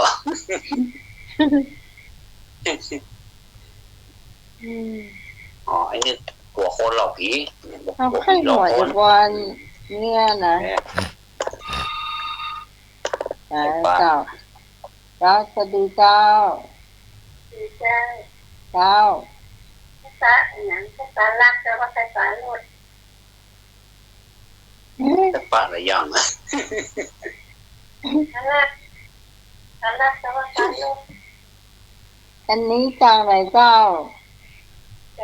สารพูดเจ้า แต่ละปี สารละปูนจ้ะ เจ้าติดเจ้า โอ้มาใหม่กันนี่ ลักฟัง จ้ะ คนฟังดู ให้ กา เจอ ฟัง ภาษาต่อมาเจอคนจริงใจสำหรับคนนั้น โอ้โหเจ้า แน่จริงก็มาเลย เจ้าไปตลอดนะเจ้าถามชื่อหน่อยได้ก็ชื่ออย่างเจ้า ผู้ผ่านนาที โอ้โหปุภาราตรี จดชื่อไว้กำเนิดพันธวัฒน์พี่บุภากะเจ้าคุณบุภาสารพีมันก็อำเภอเมืองคุณบุภาราตรีว่ะที่นี่กะราตรีในเวียงเขาเนี่ยเนาะเจ้าในเวียงเขาเนี่ยคุณบุภาเนาะแล้วคุณนะอำเภอเมืองลำพูนเจ้าอำเภอเมืองลำพูนเมืองลำพูนบ้างกะเจ้ายินดีต้อนรับเนาะเขากำลังพูดดีต้อนรับสมาชิกใหม่ในเจ้าคุณกล้าฟังวันนี้ว่ะแล้วเปิดกันเลยว่าอย่างปักตะเกียบใครป่าใครเจอคนจริงใจเลยพูดถึงใครป่าเจ้าสิ่งที่เขาบอกใครป่าประเด็นนี้ก็คือความสามัคคีในชาตินี่เขาบอกใครป่าเขาใครคือชาติสามัคคีกันเนาะอันใดผิดอันใดถูกก็ว่ากันไปตามความเป็นจริงแล้วมันจะเกิดความสุขเนาะใครป่าอย่างเงี้ยนะบอกใครป่าอันที่มันแบบมีความรุนแรงอย่างนี้บอกใครป่าเนาะจ้าคุณจะปีรุนแรงอย่างเนาะก็คือสำเร็จในสิ่งที่ประสงค์ก็แล้วกันก็มีความสุขร่วมกันใครป่าใครป่าตัวเองเจอประสงค์ประเซงก็ได้ทรงประเซงมีพี่ตองเนาะพี่ตองประสงค์ประเซงแต่ดวงว่าไปแล้วก็ต้องอนุโมทนากับพี่ตองด้วยรวมกันก็ได้ใครป่าประสงค์ประเซงเจ้ามันมีแล้วเนาะเขาก็เปลี่ยนชื่อใหม่ก็ได้ลองเปลี่ยนเรื่องใหม่ก็ได้ลองเปลี่ยนชื่อมาวันนึงเป้าประสงค์ประเซงมันลงตรงต่างมาเลยประสงค์ตรงต่างมันเป็นอย่างไรพุ่งไปพุ่งมาอย่างไปพุ่งหลายอย่างปูลงโต้งเหรอมันโต้งอย่างปลาลอยน้ำจริงนะแกโดนยานะแกยาเบอร์พุ่งหลังพุ่งขึ้นตั้งเหรอเราพูดไปเจอเห็นแม่จ้าตั้งก็เจ้ามาได้เนิ่นเจ้าเหนี่ยต่อเท่านั้นอันนี้ตามพี่สาวตั้งหลักปูนนะเจ้าตั้งหลักปูนว่ามากันหลายมันนับพี่น้องตั้งหลักปูนมาตายนี่นะอะไรอย่างก็มาตายไปว่าอะไรนะคะมาตายกับมาตาตายที่นะมาบดตายทั้งสักตัวล้ออย่าบนปีนมาตายที่ก้าวี่นะก้าตาวี่ตีว่านะกันตีว่าไม่ได้ยินต่อเจ้าถ้าคนที่ก้าวี่นั่นแหละกินข้าวกับย่างเนี่ยกินข้าวกับม้าบอกเป็นขี้ม้าเป็นขี้กับม้าหกม้าหกกับหมูขาหมูขาม้าหกข้าวกระเทียมม้าหกกินข้าวกับม้าหกกินข้าวกับแกงบฟักให้มาวันนี้เพราะความรักดึงดูเดียวบอกว่ากินข้าวกับย่างเนี่ยกินข้าวกับม้าหกใหญ่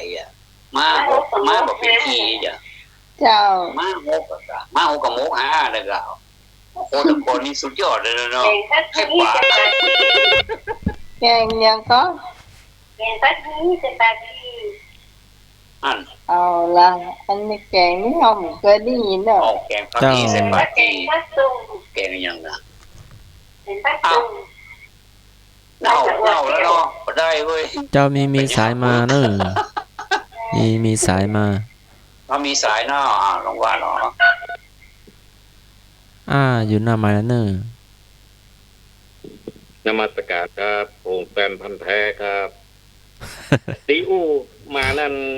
โอ้หมอกะเนาะอยู่เข้าเฮ้ยเนาะครับน่าเลยครับนมัสการครับหมอมาโหก เกี่ยอย่างก็แกงผักอีใส่ปลาจีสู้แม่น้องหมาเนี่ยไม่ได้เนอะพันธวัฒน์ตำน้ำพริกแดงบะแตงลาจิ้นไฟมกว่ะโอ้โหโอ้โหมันตกหมูเจ้าอย่ามากินอ่ะ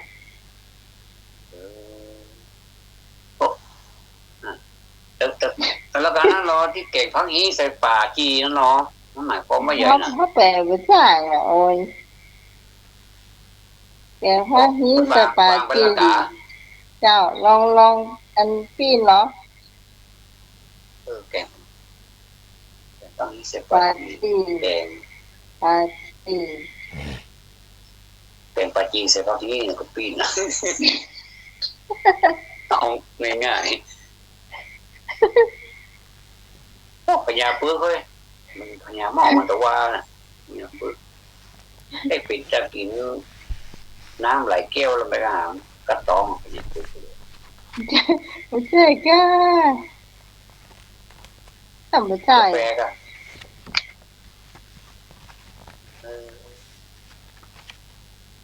ได้ปัญหาข้อนี้มันได้พอเจ้าของปัญหาเพิ่นปัญหาข้อนี้มาจากไหนตะเกียบละปูนเจ้าปัญหาข้อนี้ตึงแก้บ่ถึงพอปีตะเกียบเจ้ามาแล้วเจ้าเนาะมาแล้วใครปลาเนาะใครปลามาใครปลาขอเข้ามาเข้ามาได้ปัญหาเจ้าเจ้าไปบวชเที่ยวตำได้ฮะไปบวชเที่ยวตำได้ดี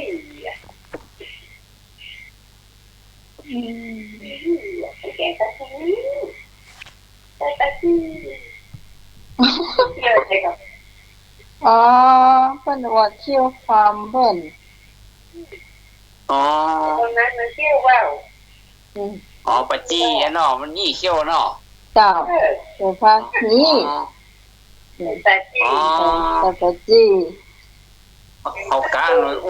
ความหมายอย่างอันนี้เป็นโอเที่ยวคำกะแกพักกลุ่มเลยเจ้าเที่ยวแบบนี้ฮะเที่ยวแบบนี้ตัวแกพักกลุ่มเขี้ยวบ่มีในตักตุ่ม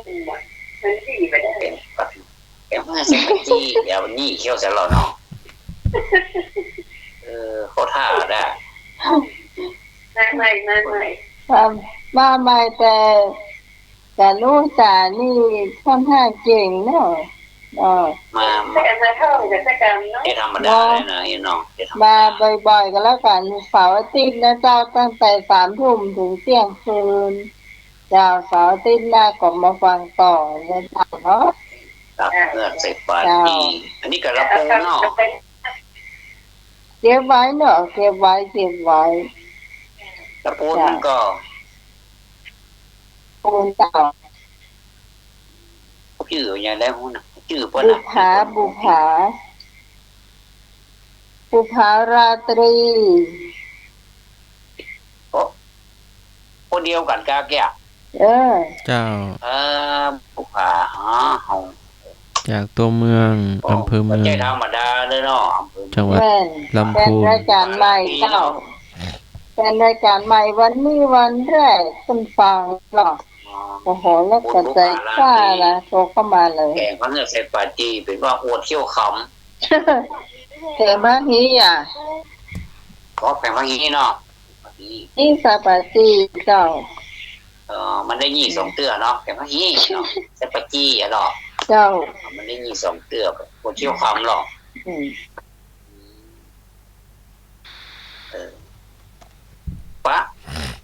ปะนี่ก็เป็นลักษณะของการยิบผ้าเนาะหรือว่าผ้ามันปุ๊บแต่ใดเอาผ้าไปปะเนี่ยไปยิบผ้าอันนี้ก็เป็นนี่ก็ปะเหมือนกันเนาะไปไข่ปะผ้ามันจะไข่ปะโคนเนาะไข่ ให้ไปปะผ้าเข้าไปยิ้มนั่นน่ะเข้าไปยิ้มผ้ามีคนหลายความหมายเนาะส่วนเดินอย่างปัดทรงปัดเจงนะเป็นลักษณะของคนที่ไปใส่มาโค้ง2โค้งละมันก็เลยปัดทรงปัดเจง มีอย่างอื่นมั้ยน่ะอาจารย์สมัครมีอย่างอื่นมั้ยอาจารย์เจ้า กำบะเก่าอ่ะกำบะเก่ากะยายอ่ะอุ้ยเนาะอุ้ยตัวไอ้กำบะเก่าแหละจิไปไข่ปลากองกีอย่างเดียวนะตาอย่างอื่นด้วยกันสายน้ำไหมหลุดสายน้ำไหมเงียบไปเนอะเดี๋ยวรับสายก่อนครับ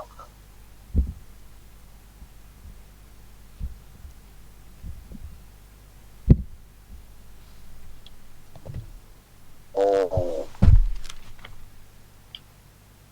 เริ่มจะเอาเพียบแล้วเลยเจ้าได้ยิน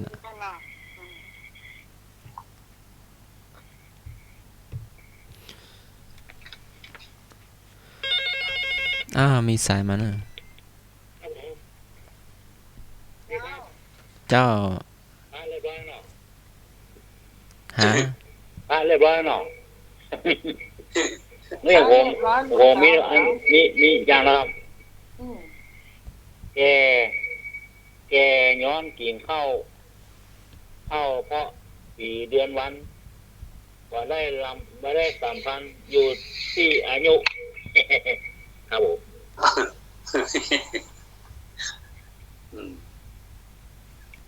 สัมพันธ์เจ้าก็ตรงประเทศนะพวกมันเองที่สองไปละโซเจงนี่บอกแค่ล่าเลยจ้ะแกย้อนกินข้าวเพราะปีเดือนวันมาได้สัมพันธ์หยุดที่อายุครับพ่อกินข้าวพ่อปีเดือนวันมาได้สัมพันธ์ที่อายุหมายความว่าจะได้แกเพราะกินข้าวเพราะเกิดเมินมาได้สัมพันธ์หยุดที่อายุเพราะอายุเป็นเพียงตัวเลขอย่างไรนะครับนั่นแหละมีความหมายมีความสัมพันธ์เป็นตัวอย่างให้ลูกหลานแม่นดีอย่างนี้เนาะถ้ากี่เข้ามาได้นี่มันก็เท่ามาได้แล้วเนาะครับเข้ามาได้เป็นละมันมีเข้าเมินนี่ไปสปะสเปดนะครับบางคนก็ชอบบดอกบดายครับก็ให้ลูกให้หลานนับถือแม่ก็บ่ไหวเท่าหมูจะเท่าเนาะเจ้าเท่าหมูจะเท่า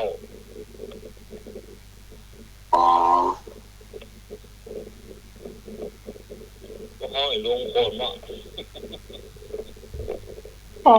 มันมาเท่าเก่าแต่มันเกิดเมินนี่กะหน่อยเปิดพัดลมแบบแพงเลยเนาะมันเกิดเมินได้ขอโทษเด้อลุงบ่เท่าหรอลุงเกิดเมินบ่ได้อ่ะมันจิบไปจิ้มพิษแต่อย่างล้อมาตราไหนคนเกิดเมินเนี่ยอีลูกสักงูคนหมายตัวเองมาตราไหนอ่ะโค้งพักไหนวันนี้อีลูกนะว้าวมาตรการครับผมแฟนพันธุ์แท้ครับเขาเรียกว่าอาบน้ำร้อนมาก่อนครับก็ค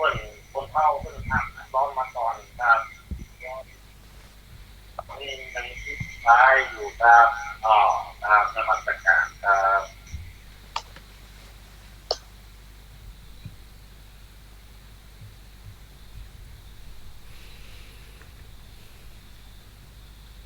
ความจริงคนเฒ่านี่ก็ดีเหมือนกันเด้อเฒ่ เท่าแก่มาป้าหัวสีจ้องใจมันมี เพราะว่ามันมีประสบการณ์นักล่อไอ้หน่วยนอกเท่านี้นะเท่านี้มันที่มาให้บดีนะเพราะฉะนั้นนี่ป้าคนเท่าที่ไหนจะต้องคือเกียรติเปิ้นน้อยหน่วยนอกอย่าวิว่าเปิ้นเท่าแล้วแหมน้อยตัวบ่เท่ากายบางทีก็บ่ทันเท่าจะกำไปอย่างคนแล้วก็มีที่แน่หรอเพราะฉะนั้นเวลาเท่าเนี่ยก็คือเท่ามีแบบคือมีคุณภาพน้อยนึงได้เสียน้ำใหม่ว่ะมันเสียใจนะมันเสียใจเนาะโอ้เกิดมาเราเท่าก็ได้เลยเพราะว่ามันได้ข้อหนึ่งนะครับเนี่ยแกพวกกินเข้านะเนาะโอ้นี่มันจะเสียใจน้อยหน่อยเนาะประกอบอันสุดท้ายนะมีคนชอบใจนักเนาะเป็นอย่างนั้นเป็นอย่างนั้นอายุเป็นเพียงตัวเลขนะครับผมคนมักจะมาอู้กันแล้วอายุเป็นเพียงตัวเลขไปเลยพอเท่าเจื้อมันก็นี่เป็นกำลังใจทุกตัวแล้วเนาะสุขภาพแข็งแรงหรอครับแล้วก็แข็งแรงแล้วอย่าปิ๊บได้แล้วอย่าปิ๊บแบบไหนปิ๊บแบบผมปิ๊บที่มันใกล้จะรู้ที่มันผูน่ะ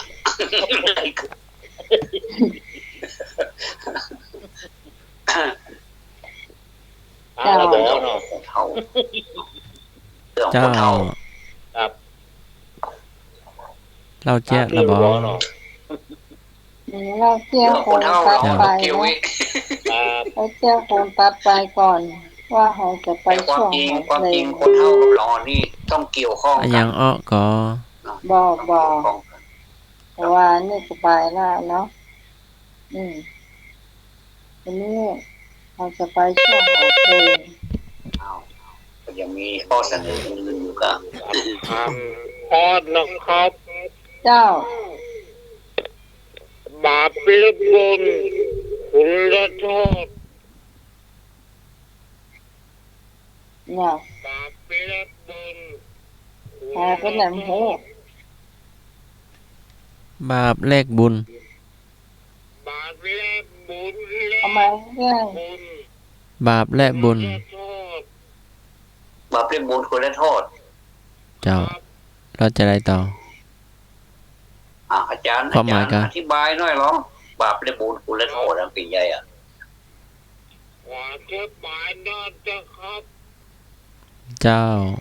บาปและบุญคุณและโทษ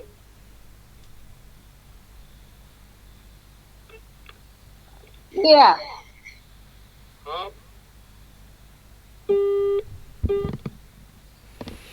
จบวันนี้เขาจะไปช่วงเพลงแล้วเนอะ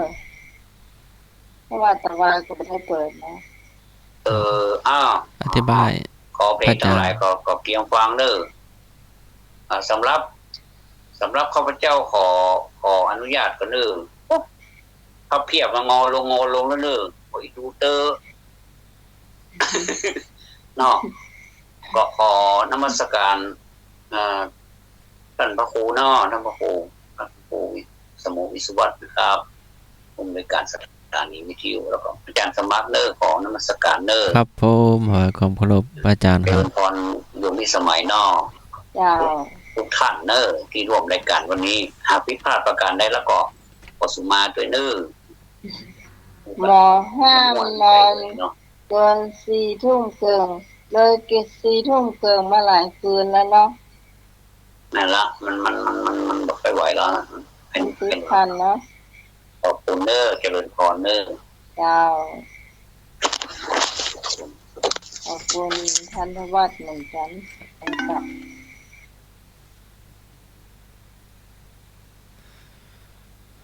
รอพระอาจารย์ก่อนเนาะบุญคุณและโทษบาปก็ทำฝ่ายอกุศลนักเนาะฝ่ายไม่ดีนักเนาะทำบาปฆ่าสัตว์ตัดชีวิตตลอดถึงผู้มีพระคุณ แล้วก็ข้อ2ทรัพย์สินของผู้อื่นเนาะไปลักไปขโมยข้อ3ก็ไปผิดลูกผิดเมียผู้อื่นข้อ4ก็พูดคำหยาบพูดโกหกพูดเพ้อเจ้อพูดส่อเสียดเนาะเจ้าข้อ5ก็การดื่มสุรายาเมาจะย่อมจะเพื่อต่อเนาะเจ้าก็มีเยอะเนาะที่เป็นทำฝ่ายดำหรือเป็นฝ่ายอกุศลเนาะนั่นหมายอันนี้คือบาปก็ย่อมเพื่อต่อแน่นอนฝ่ายบาปแล้วอะไรต่อนะบุญฝ่ายบุญนี่เป็นฝ่ายดีเจ้าการทำดีก็ทำได้ถ้ามีโอกาสนะเจ้านะคนที่ทำดีอยู่แล้วทำดีได้ง่ายเจ้าย่อมจะไปทำชั่วแต่คนที่ทำชั่วอยู่แล้วเนี่ยทำชั่วได้ง่ายทำดียากเจ้าจะดึงไว้อย่างใดนี่ค่อนข้างยากเขาอู้เรื่องธรรมะกับเขาเนี่ยถ้าเขาบ่ฟังนี่เขาต้องไปอู้นะก็ต้องฟังเจ้าต้องเสียเวลาเนาะลองสังเกตแต่ถ้าเขาฟังเอาเรื่องนี้เรื่องนั้นไปเป็นเรื่องเกี่ยวกับธรรมะฟังไปเรื่อยๆเขาชอบอยู่นะอันนั้นนี่จะดึงได้ง่ายเจ้าดึงมาตังดีนั่นจะดึงไปยามบดีนะเนาะ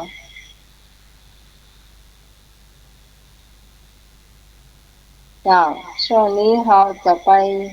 ทายปัญหาเพลงเนื่องจากคุณผู้ฟังเอาใจแฟนโดยการเพลงสักน้อยหนึ่งก็แต่ว่าเราก็ไม่ได้รู้ไม่ได้ใช้สักการเจ้าช่วงอะไรกับช่วงเราเจ้าก็พักไว้ก่อนเนาะเจ้าพอเพลงทั้งหลายก็รอฟัง